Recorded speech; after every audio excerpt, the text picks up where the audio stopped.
दोस्तों, इस कहानी का नाम है भगवान का आशीर्वाद। एक बार भगवान नारायण और माता लक्ष्मी लोगों की परीक्षा लेने के लिए ठंड के मौसम में मूसलाधार बरसाती हुई संध्या में अत्यंत बूढ़े स्त्री और पुरुष का रूप धारण करके पृथ्वी लोक पर आए।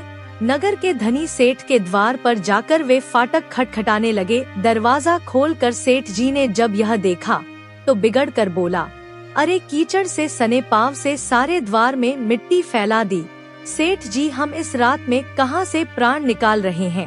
प्रकाश की एक किरण दिखाई पड़ी। बूढ़े ने बूढ़ी से कहा, आओ चलो।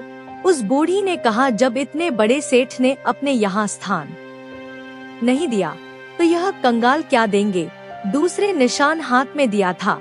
मैं मौली फेरती साड़ी पहने एक स्त्री ने द्वार खोला। उन दोनों की दशा देखते ही वह करुणा भरे स्वर में बोली है आप लोग इस अंधेरी रात में कहां से भटकते आ रहे हैं। भीतर आ जाइए। उन्हें सहारा देकर वह भीतर ले गई। छोटी सी कोठरी में दो टूटी फूटी कार पड़ी थी। उनमें से एक को खाली करके स्त्री ने उनसे बैठने को कहा। दोनों के कपड़ों से जल चू करके कोठरी गीली हो रही थी, परंतु उस स्त्री ने उसकी तनिक भी चिंता न करके जल्दी जल्दी में आज सुलाकर उन लोगों से कहा। फिर दो पुराने तौलिए दिए, धुले हुए कपड़े लाकर बोली, बाबा आप लोग अपने भी कपड़े उतार कर इन्हें लपेट लो। क्या करूं, मैं बहुत गरीब हूं, इसलिए इन्हीं दो कपड़ों में गुजर करनी होगी। उन्हें कपड़े बदलवा कर वह भीतर गई और दो पीतल की छोटी छोटी थालियों में भोजन लाई।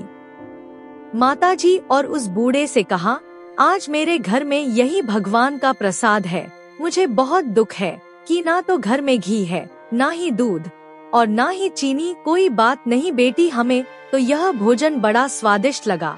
वे दोनों खाते हुए बोले। थोड़ी देर में उस स्त्री का पति भी आ गया।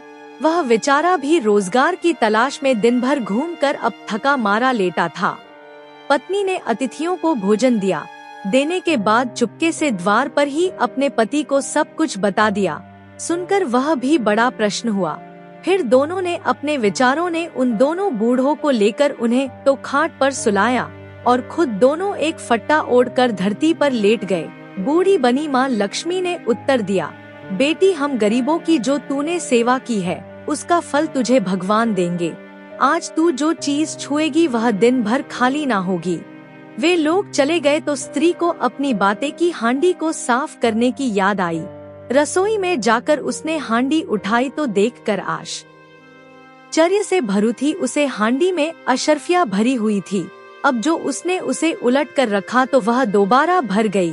वह उन अशर्फिया को उठाकर रखती और हांडी में दूसरी भर जाती। दिन भर में उसकी कोठरियां अशर्फियों से भर गई।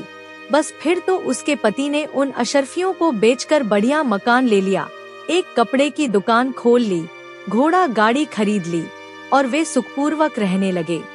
उस सेठ को जब यह समाचार मिला कि उसके निर्धन पड़ोसी एक रात में ही अमीर हो गए हैं, तो उसने उसे स्त्री तथा उसके पति को बुलाकर कारण पूछा।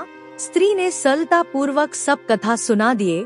चिंता रहने लगी, किसी प्रकार प्रभु तो लोग की इच्छा करते हैं, मनुष्य के हृदय की बात जान लेते हैं। एक राज्य बहुत जोरों की बारिश हो रही थी और ओले भी पड़ रहे थे, तो वही बूढ़े बूढ़ी फिर इस सेठ के द्वार पर पहुँचे।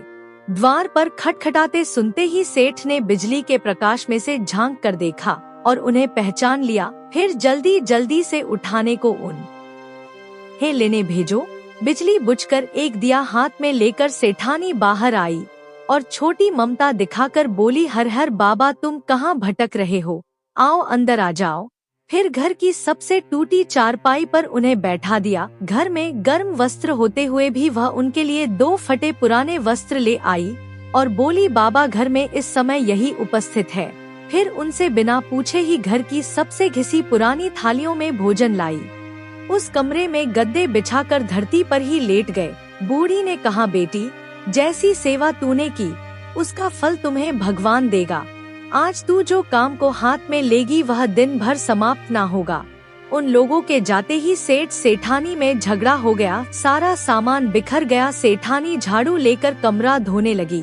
जब वह कमरा साफ करती, कमरे में तुरंत ही बहुत सारा वक्त हुआ, फिर बिखर जाता। सवेरे से संध्या तक उसे कमरा साफ करना पड़ा।